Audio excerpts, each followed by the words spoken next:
Can't believe it. 108 Pearls of Wisdom, and we are already at 70. So tonight's a really special Pearl of Wisdom, which I'll be excited to share a little bit about as we're waiting. But thank you all for coming tonight, and so excited to have you joining us both on Facebook Live and Zoom for our 70th Pearl of Wisdom. Can't believe it. The big 7-0.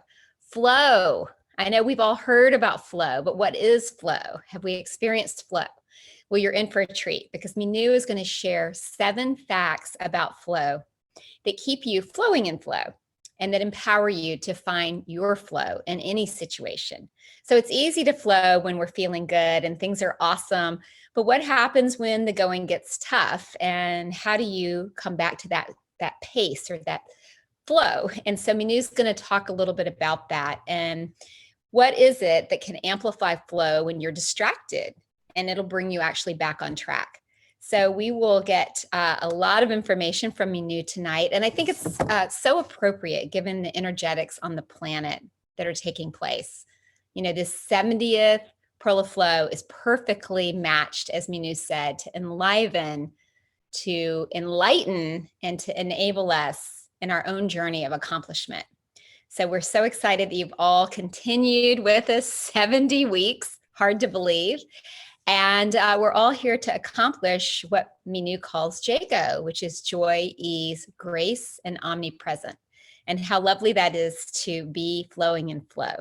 So I'm excited to hear what Mynoo has to offer tonight on this big 70th Pearl of Wisdom. There's only 108. So what are we going to do after that? And tonight, Mynoo is live with us, both on Facebook and on Zoom. So thank you again for choosing to be with us tonight every Thursday. Here we are, our little family that we've created, and it continues to grow. So if you don't have a chance to write down every word or you miss something, just go back. You'll be able to watch this on Facebook Live. Again, our 70th Pearl of Wisdom, which is all about flow. And I'm so excited to hear these 7 facts about flow that are going to keep us flowing in flow. So with that, over to you, Mynoo, and thank you again for coming on board with us tonight.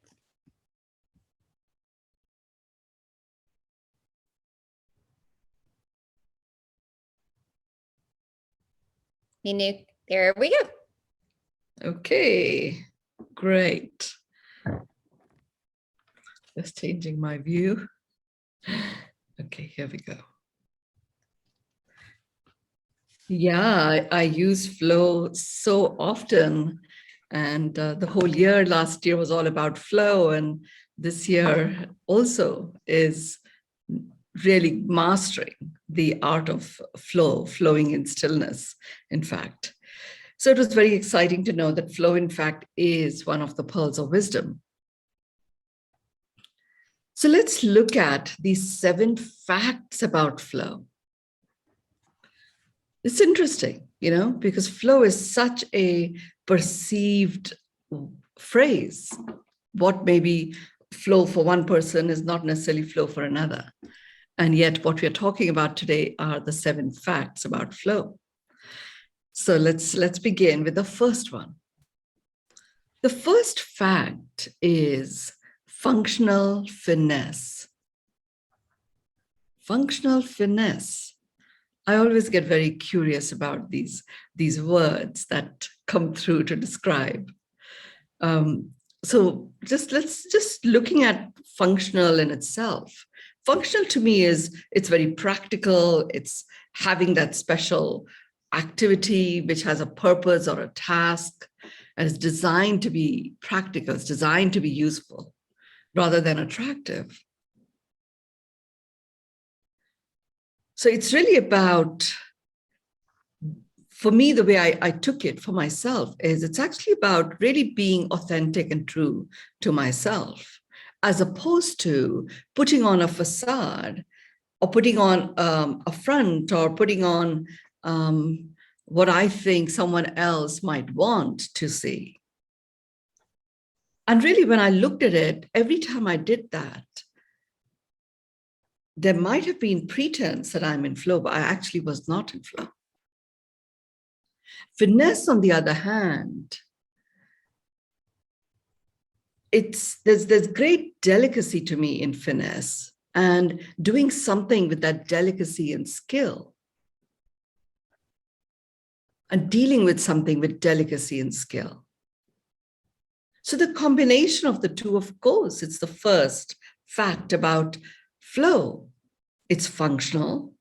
It's functional to what end? To the end of us being able to live our true, authentic self, for us to be able to express who we truly are. And doing so in a way that is delicate and applying our skill to do it, but not compromising. So the combination of the two really does bring out the best of all worlds, functional finesse. I mean, there's someone that I'm very, very close to. He's crossed over, sadly, and he was such a principled, hardworking guy. You know, you could totally and completely rely on him, 100%.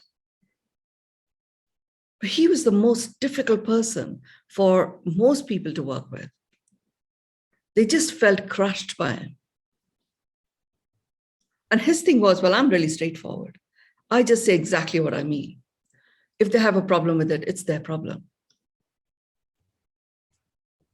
I just want to be able to sleep at night, so I don't hold anything back. Okay, I get that. Yeah.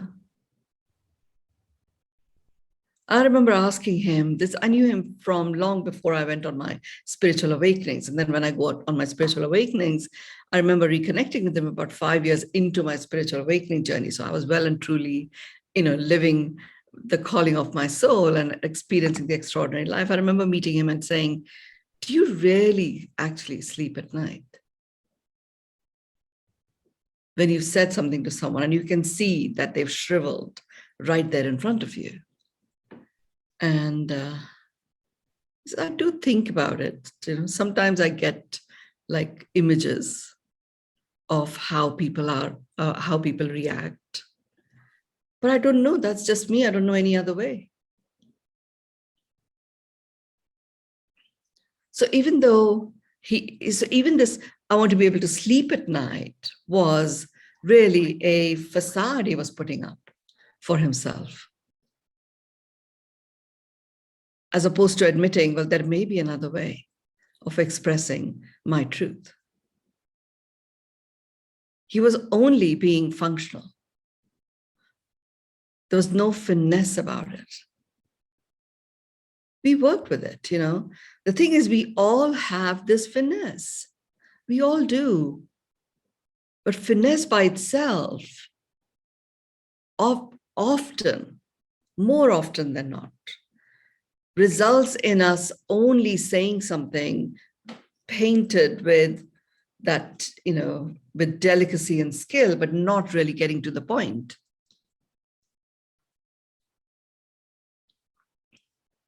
I mean, it is so powerful, these pearls of wisdom. It is the combo. The combo for flow is functional finesse. There's somebody else I know, she has done humongous amount of work over the last 20 plus years and really dedicatedly taking a stand for women in roles of leadership around the world. Very well known for her work also.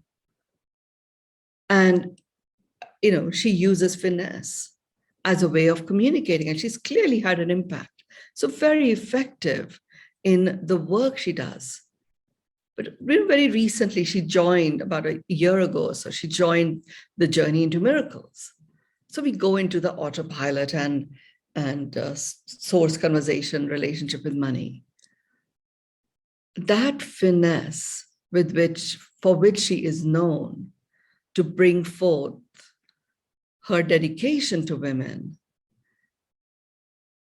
she was able to share with me so much of her true calling, of her true self. She has just crushed along the way.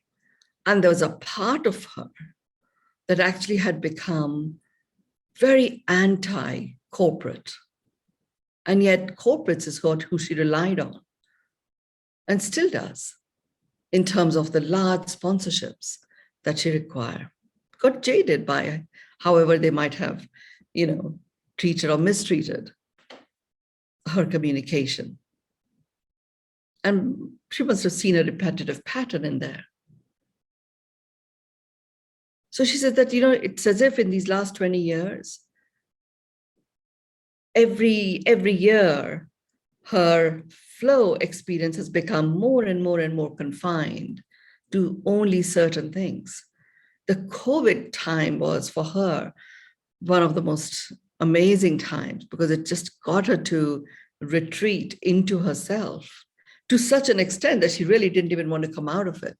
And yet, she'd only just started the work that she had started doing with women. It was time for her to really show up in her source mastery. So understanding functional finesse as a way in which you express yourself is truly the first fact of flow. Having either of those, functional used as, well, I'm being true to myself, so I speak from my mind, I speak what comes to me, I tell my truth, without the finesse, doesn't put you in flow. Finesse by itself can lead to passive aggression or, compromising, and doesn't provide flow either. Both of those you can completely package as, it really is supporting me. And it actually doesn't. It may support you, but it doesn't deliver flow.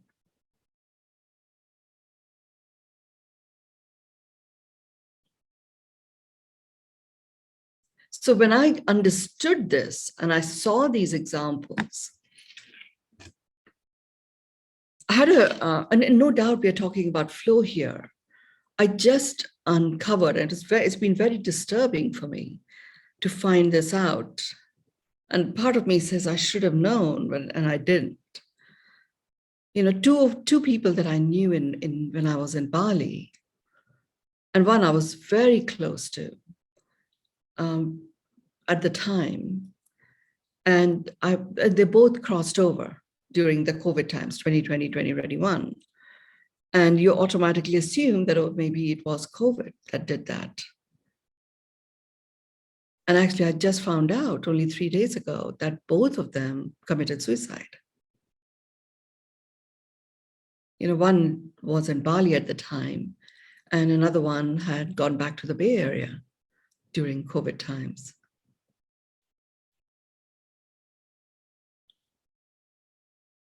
And both of them committed suicide by really stopping their breath. One by drowning, chose to drown herself. And another one by just choking himself. So they would have had that quite an extended period of those last few breaths, which would have been quite disturbing for both of them. And when I look back, I mean, one was an improv. She'd taken on a lawyer turned improvising comedian. And the other one was, he was great at rapping. He could go into a party and in the middle of a conversation, he would rap the conversation. And it would just really become the life of the party. That's how most people knew him. And yet, he must have been out of flow for a long, long, long, long, long time.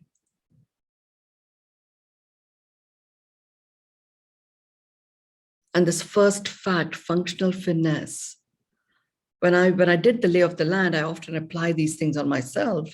Over the last 3 days, I was just really applying it on what I knew of my interactions with each one of these. And it was so obvious and visible where flow was out. At the time, we weren't taking notice of it. And it accumulated, Both of them felt supremely conflicted in their existence as the crowns opened up with Corona.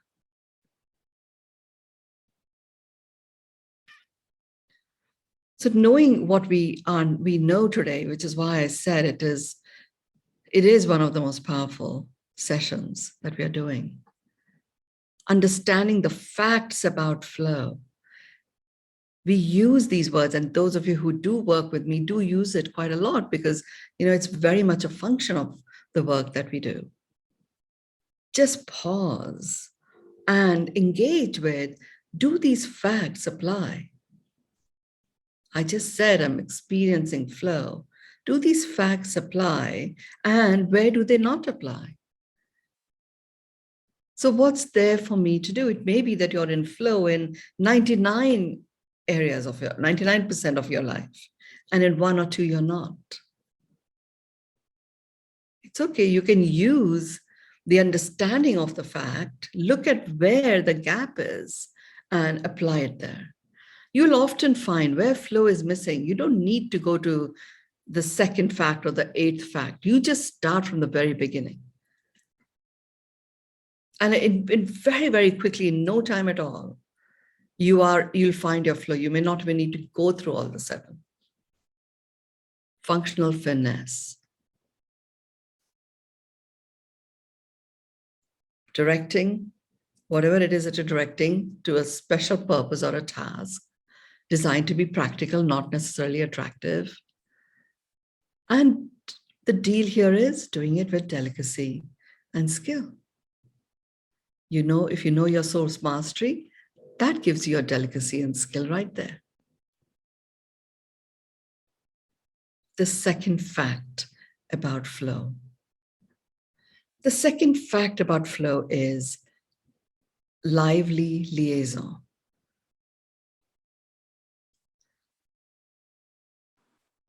Lively liaison.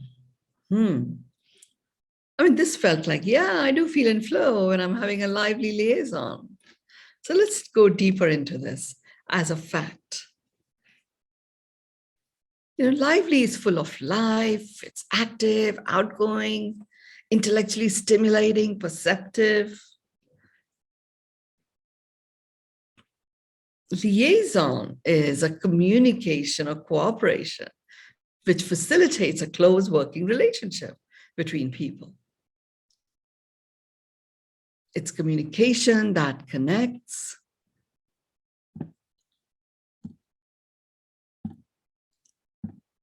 So this was a fun lay of the land. Look, everything begins with a lay of the land. So I literally took areas where I was experiencing complete flow and examined them with this lens. And I realize it is true. When I'm experiencing complete flow in any area, I am full of life and energy and vitality, and I am outgoing. It feels intellectually stimulating and perceptive. The communication and cooperation really does facilitate close connections and relationships, and we become collaborators and co-creators whenever we choose to. Very easily, it flows. Because I'm in flow, the other person is in flow. That's what it comes about. Then I said, okay, how do I actually feel physically in this area? I always check. My body is the perfect barometer. So I always check in with my body in terms of, what is it? Where does it show up? What does lively liaison actually feel like? So I know that I'm there by just feeling into my body, not necessarily having to go into an analytical analysis.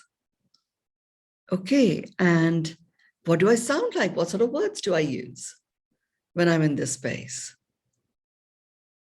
How does it feel? And when I am in this space, looking the way I do, feeling the way I feel, using these words, what do I observe in other people? How do they react and respond?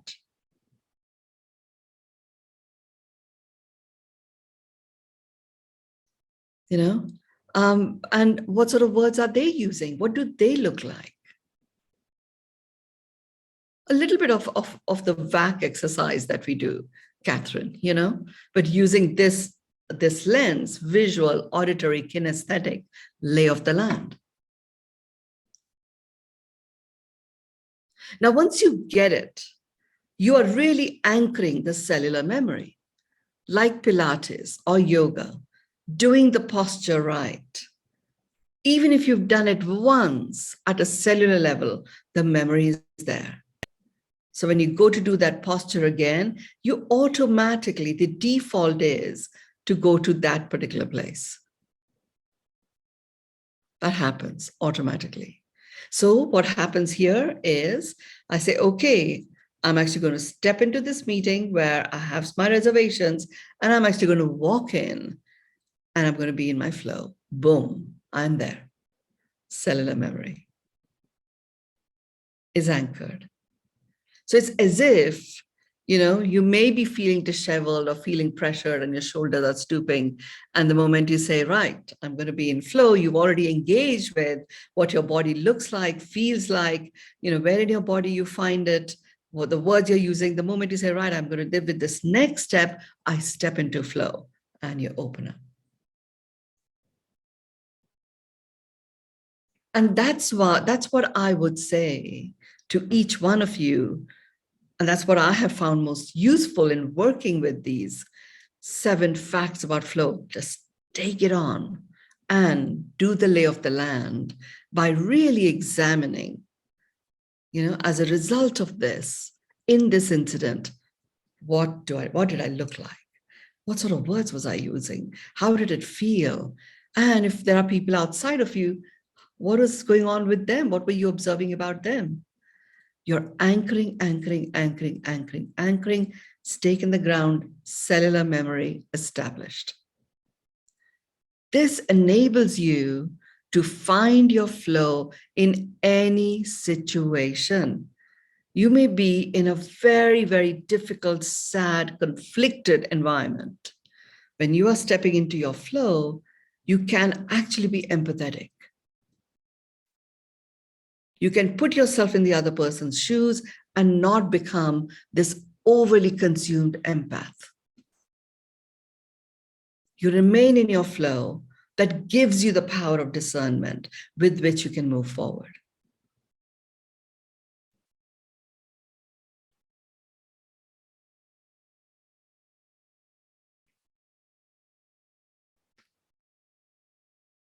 I had a very lively liaison with my grandson the other day. He and my son, they were having a conversation. He's 4, so his communication has become much clearer. So he was saying that so he's learning about love at this point, this little one. So Sai says, Elio, who is my love?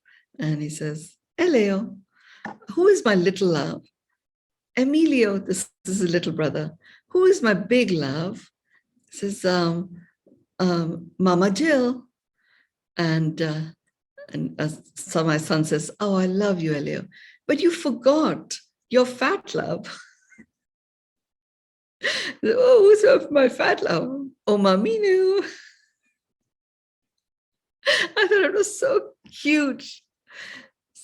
That the way he expressed it, you know, the observations that they have, lively liaison, totally, completely in his flow. And it meant that I was in my flow as well, listening to him, sharing that. The third fact about flow is opening opportunities.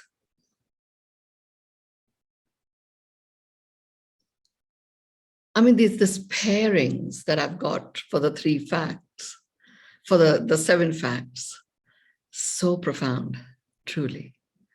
When you are in your flow, you're not constricted.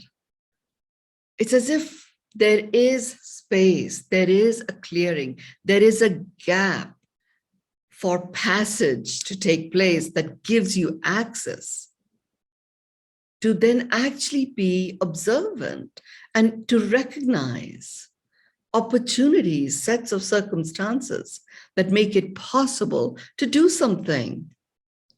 It is only when you are in your flow can you truly be empathetic and not become a consumed empath. During 2020 and all that went on in the lead up to that, and some stuff that is happening now, I have so many people that approach me who are empaths, who are hurting deeply. Amazing light workers that came here with an agenda, feeling exhausted and tired at the state of the world.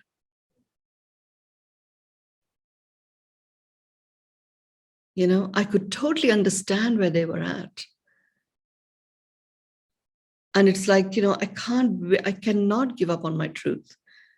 How can I accept these kind of actions of anyone? What were the phrases that were being used? That takes me out of my flow instantly. It's a combination. You know, there's no opening. If you allow yourself to get so consumed, then there's no opening and there is no opportunity for action because there's no space for action. And as a result, the contribution you so wish to make to bring flow in the world, you're unable to.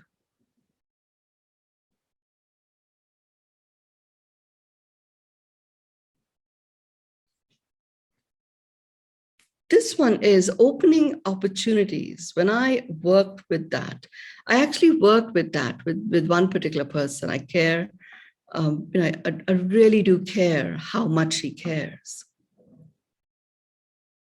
And I just got her to take each of those points that she cared for so much, that she felt was falling apart.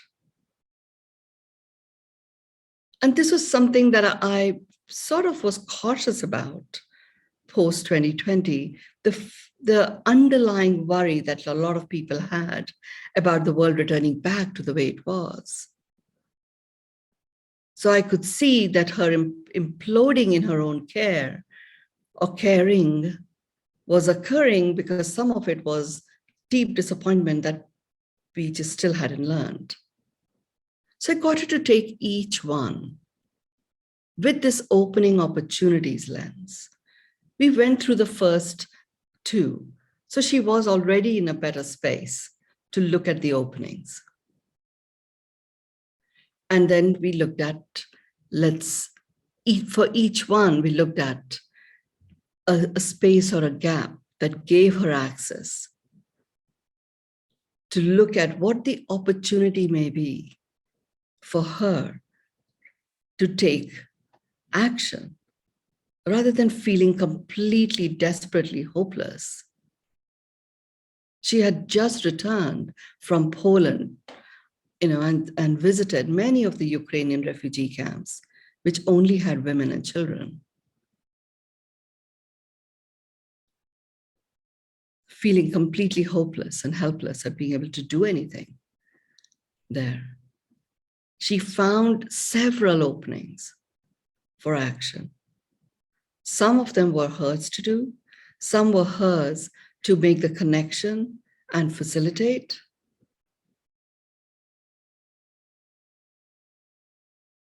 And what she got from all of this was a very big action for her was to really regroup within herself and find her flow fully. So she activated two very specific actions, one which was hers to do and one which was hers to inspire somebody else to take forward, and a third one which really was hers to keep a finger on the pulse that what she had inspired someone else to take forward was in fact occurring. And then she went into regrouping from within. And she's back in Poland now, because at that point it was like she just didn't feel she could travel anywhere at all. She had come back extremely ill. But just doing this exercise, the shortness of breath and her asthma that she had as a child that had returned, a type 1 diabetes condition that she never thought she had. There's a whole collection of stuff. She was already like the asthma disappeared completely. Just finding her flow. Being out of flow depletes your vitality, lowers down your vibrations so fast. Putting on a facade and pretending to be in flow when a big chunk of your life is out of flow gets you to work so hard that a part of you starts to lose its vital life force. So use flow as a pearl of wisdom, because if you only ever did this, it'll enable you to create your world in a way that it delivers to you every time, 100%, and make your contribution to make this world a world that works for everyone. So do it without compromise. When you can't find an opening, opportunities may come at you, they will just overwhelm you. Find the opening first before grabbing opportunities. This piece is like literally takes away FOMO forever.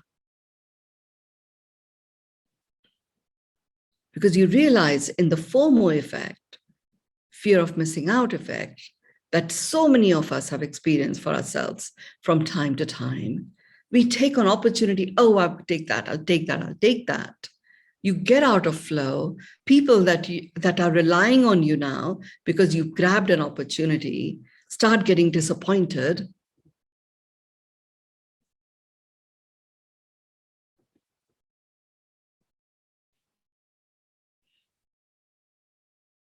Some strange.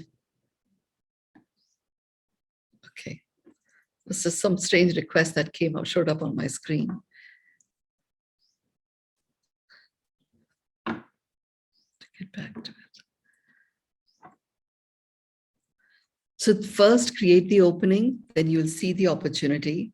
That'll be the perfect opportunity for you to action. And more openings will open up from there. If you're engaged in the FOMO factor, you become a depleter of your own vital life force. And from that stems a domino effect of depletion of your resources very, very fast. And it's a domino effect. You can't even control it. You see it happening and it's difficult to stop it. And you're out of flow, train wreck. And it's okay. The world isn't it still doesn't grind to a halt. You can go back to the beginning and take that same incident and find the functional finesse and work your way down through there until you get the opening. And that opening may be an insight or a learning, and act from there. The fourth fact of flow, wired for wonderment. Flow, you're wired for wonderment. I love it. I'm wired for wonderment. Oh my God. Really, very excited, full of nervous energy. That's wired. And wonderment, of course, is a state of awe, admiration, or respect. And being wired for wonderment, and you can already imagine, by the time you get to number 4, and even if it is an area that you're attempting to step into flow, by the time you get to number 4, you are already wired for wonderment.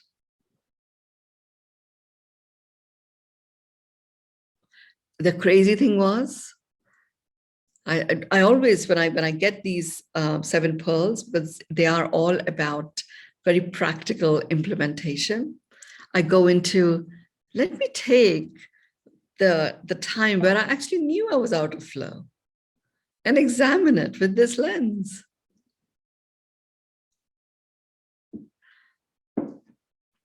And I had many such times at the time when I was, when I had my first marriage and experienced domestic violence. I could easily have spent all day, every day being a poor me experience.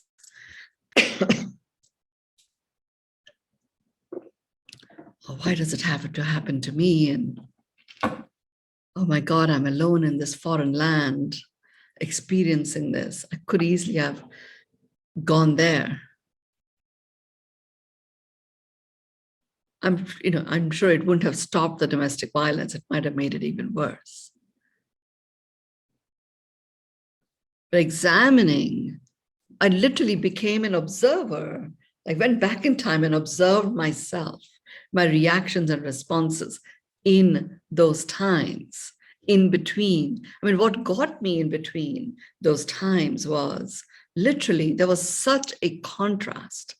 And it made me make the choice for myself to be an eternal optimist.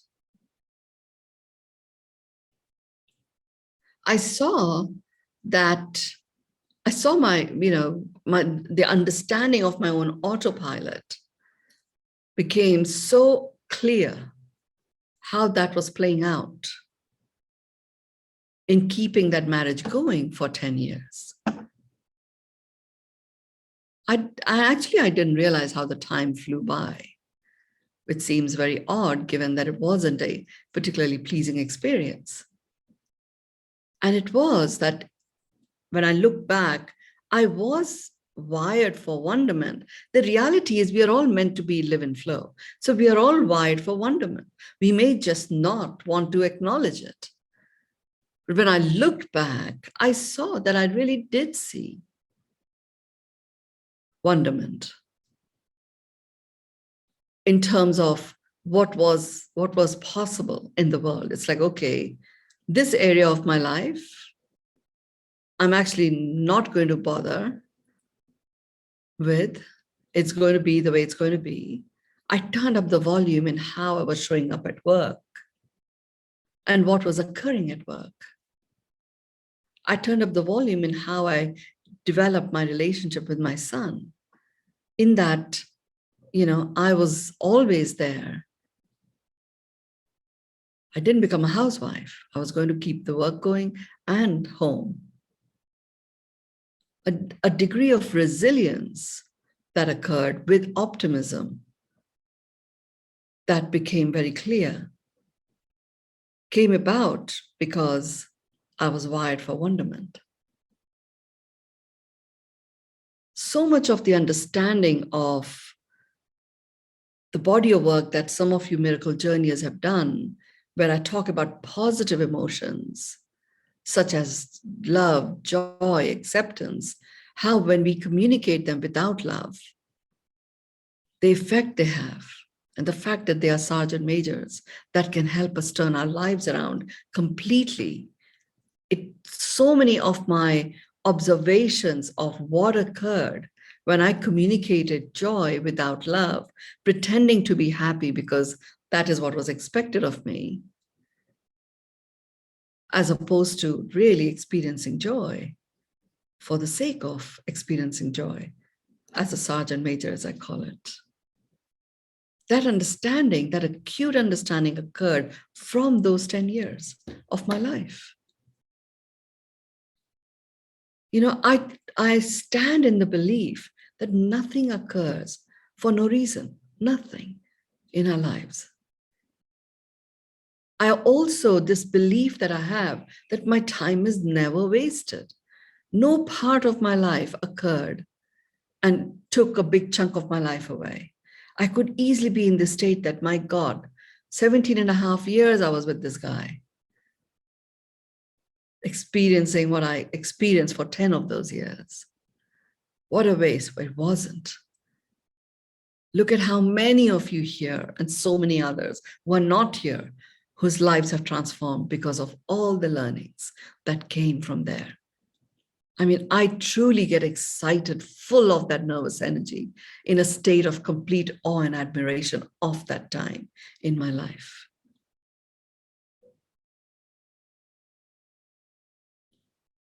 And every time I'm doing a journey to miracles or having in the integration or alumni calls, I send so many blessings to all the perpetrators at the time.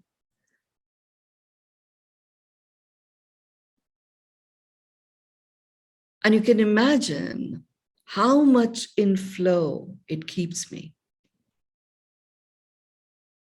It's not the most pleasing experiences when you are applying this lens and doing a lay of the land of some of the worst times in your life.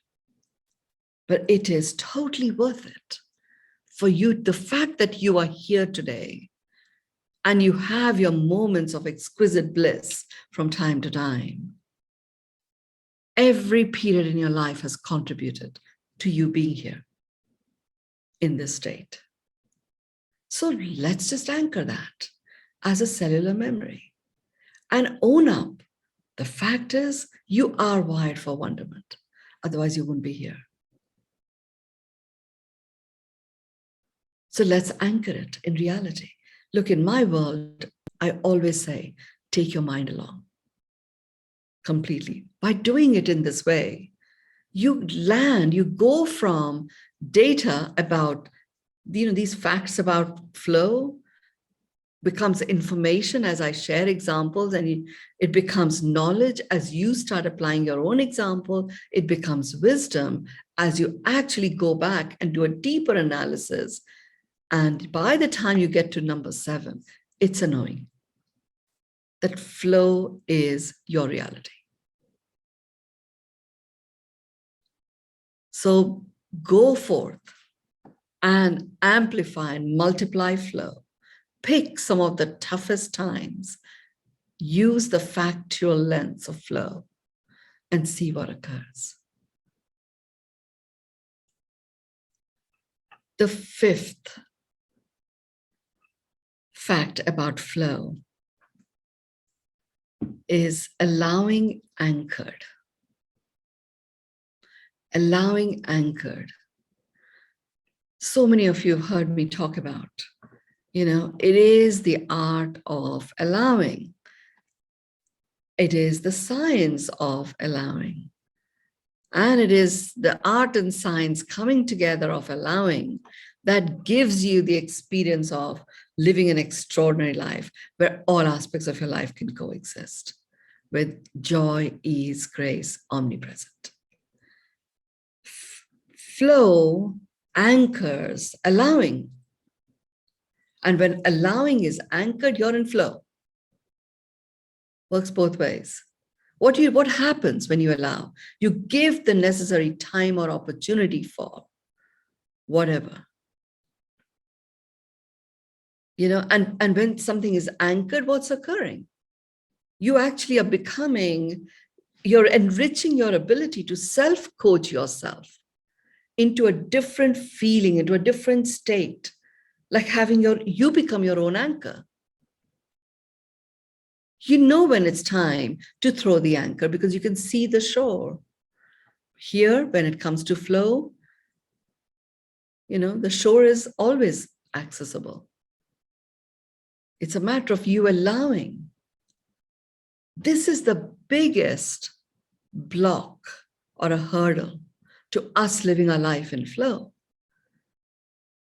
I only uncovered that I had very little allowing. I was so determined that multiple aspects of my life are going to coexist. So therefore, I needed to know what was happening at all times so that I would know what to maneuver where. And lo and behold, I go to Bali. When one thing leads to another, I have a health crisis and it's time to go away. I go there for 3 weeks.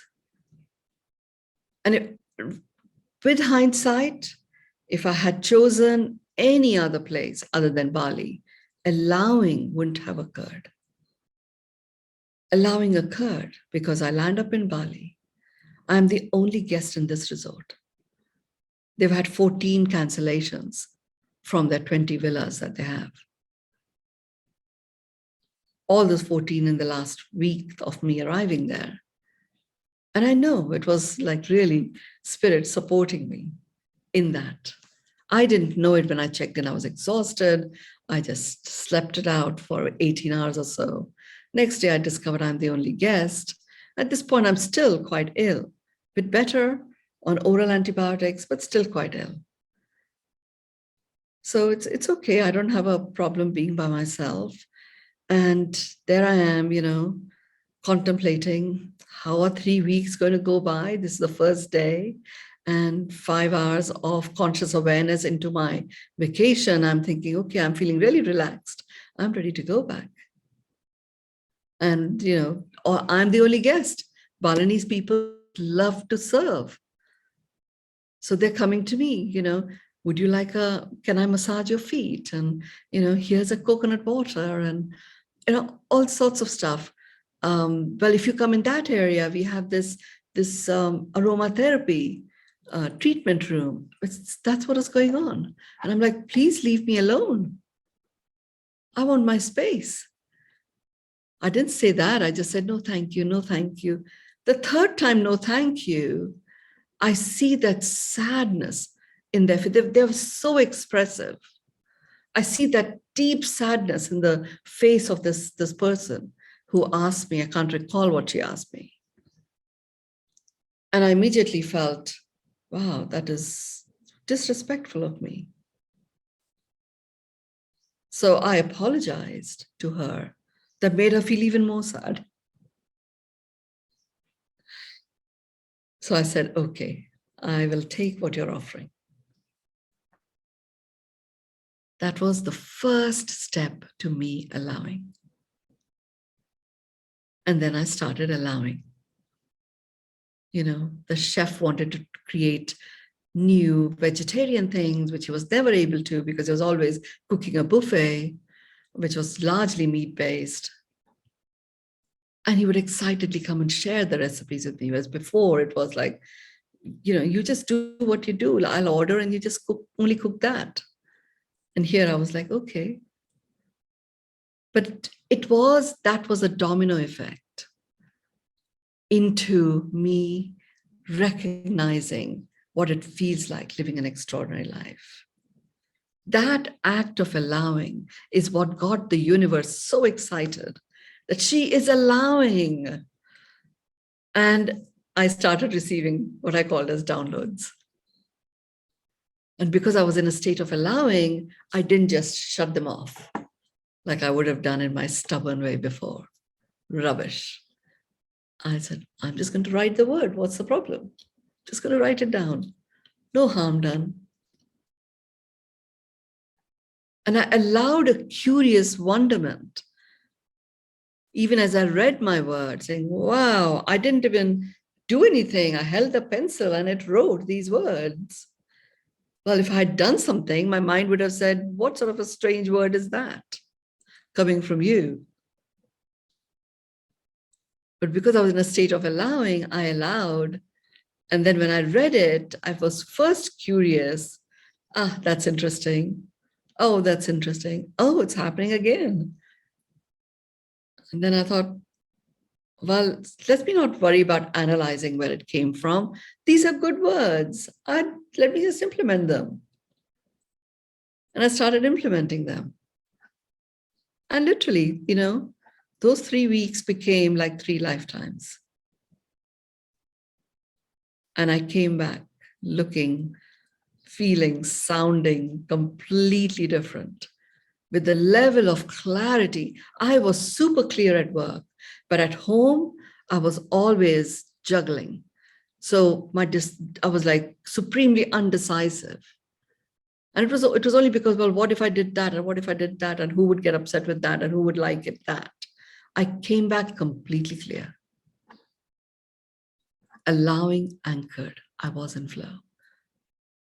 And therefore, I thought this living an extraordinary life, I would need 12 months of implementing my 7 pillars, which is what I had decided. By the time I got to the end of April, I was living this extraordinary life. By June, I'd already moved continents.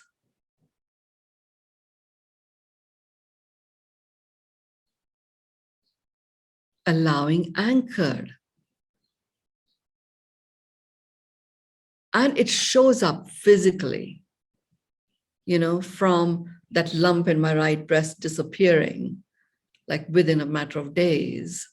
Allowing anchored. I allowed 2 or 3 of my dear friends to do what they were going to do, and I allowed myself to receive that nurturing and nourishment. Why does the breast get affected?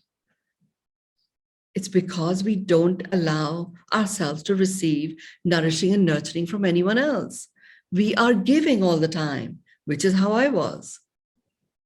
I just did it within a matter of 4 days. The lump was gone. Just as I was being interviewed by the consultant and the anesthetist, they couldn't find it. So all they could say was, well, sometimes these tumors come and go. Allowing anchored. The moment you allow, you open yourself up to receiving. You're already open, and therefore you accept deeply. That opens the doorway to unconditional acceptance of all that is. That is what gives you your wings. And you are unleashed, and you can fly. And you are in flow. As you're doing that, begins with allowing. When I say you are the guru you have been waiting for, once allowing is anchored, you can self-coach yourself into a different feeling or state. You become your anchor. Me and others become your guides, but you are the anchor.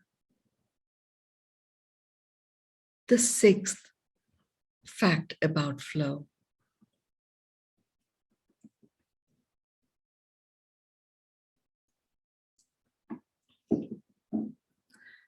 The 6th fact about flow is receiving readiness.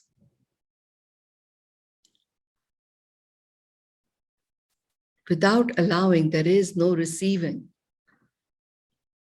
It feels like grabbing. And we've all come across grabbers. We might have been grabbers ourselves, or energy suckers. But there's no allowing. So therefore, there is no receiving. So you land up giving, but it means you're depleting yourself of your vital life force and your other resources. So when it's time for you to be ready to act, there is nothing there. Readiness is not there. Sense of timing is off. To find that sense of timing, we go over analytical. The full spectrum living doesn't exist. You're mentally supercharged, physically depleted, emotionally, disconnected. Not in the spirit of you, not in your connection to the spirit of the moment is off. Social dynamics are not dynamic. They're depleting, and you're unaware of your environment and your impact on it. There is no flow at all. By the time we come to number 6, you are receiving. Receiving is to accept, and really receiving readiness is to accept, to be given something, and being in a state, being fully prepared for something. When you are receiving, you're also receiving your own indicators of readiness.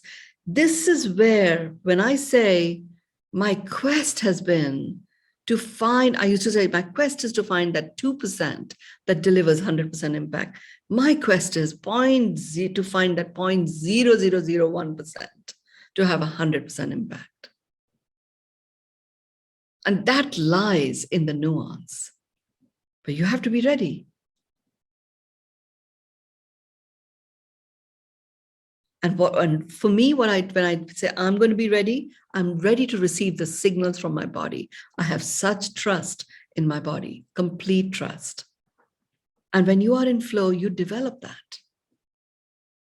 Each pearl of wisdom that we have done, each one, if you only ever did that, to the level of nuance that is hidden in it, you create a world that works for everyone.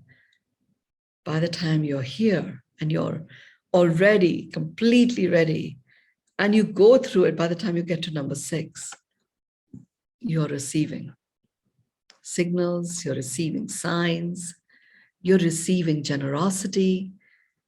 You are literally nourishing and nurturing the best version of you. And in that, you're honoring yourself. Dignity is active. Choices are coming from that space of dignity. You are automatically placed in your mastery at the source of your life. You are ready. And you're ready to receive that readiness for action. I'm not getting the clients I want. Well, maybe there's a part of you that has become so attached to that story that you may be choosing the wrong clients, thinking that they are clients. There are little miracles that have come along the way, but the client that you really want, you're probably not even aware because you're not receiving the signals from your body. There's such a clear intuition that we have about everything. When you get to a state of receiving, which is a precursor to that, is allowing. That's what gets you ready to say, aha, that's a 0.0001%. That's going to fill my rooster of clients. It's just one example. It's phenomenal. The 7th, we have 3 minutes left. The 7th fact of flow is valiant and virtuous. Valiant and virtuous felt a bit heavy to me when I first wrote it down, thinking this 7th one takes us out of flow. Usually the 7th one is the one that gets Catherine and me super excited. Valiant and virtuous, it's about possessing or acting with bravery or boldness, courageous, marked by exhibiting courage or determination. And virtuous is morally good, excellent, admirable person who acts and feels exactly as they should. So the fact of flow is you possess the ability to act with bravery and courage in any situation. And you are not afraid to exhibit it. You're not afraid to express it. And there is a determination of you standing in your truth. That's why we always initiate. The deeper work with me is always initiated by autopilot, money, relationship, and source mastery. Because that really gets you in. This is who I am a master of. This is what I'm here to cause and make happen in the world. I'm born with choice. I'm always choosing.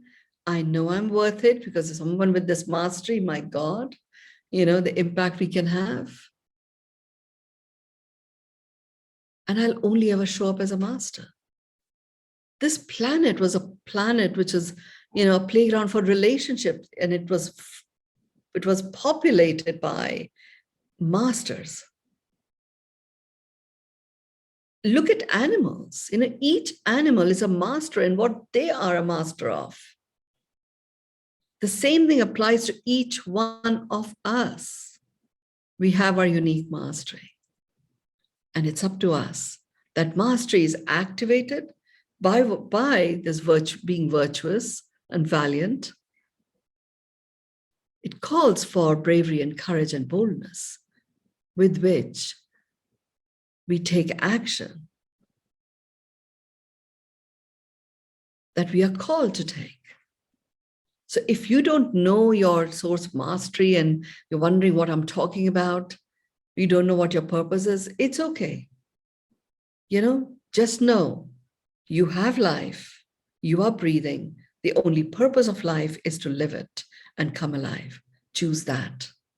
Apply your boldness. Apply your bravery and courage and determination to coming alive, to living your life.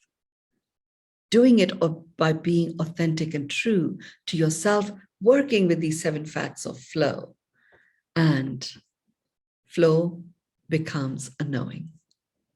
It is anchored, mission accomplished, forever. Over to you, Catherine. Mynoo, thank you for these 7 amazing facts.